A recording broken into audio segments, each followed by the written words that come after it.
मी ब्राह्मण पुरोहित म्हणून काही जण पाया पडायला येतात, तेव्हा खूप अवघडल्यासारखं होतं.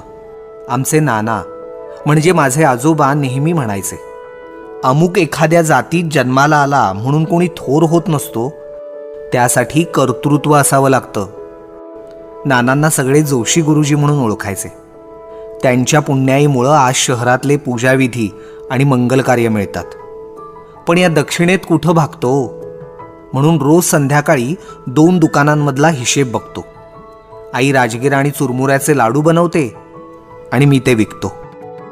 लग्न म्हणताय? आमच्यासारख्या भटजींची लग्न व्हायची म्हणजे अवघडच काम. स्वतःच्या लग्नाच्या अक्षता आता मी विसरलोयच.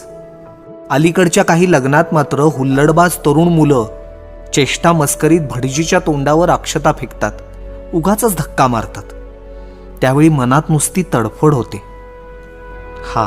पण जोडप्याला मात्र मन भरून शुभेच्छा देतो. आता एकच स्वप्न आहे, नानांचं धर्मातली माणुसकी हे पुस्तक प्रकाशित करायचं आहे. जोशी गुरुजींचं हे काम लोकांना समजलं पाहिजे. माझ्याकडून त्यांच्या पुण्याईची ही काही अंशानं परतफेड म्हणायची.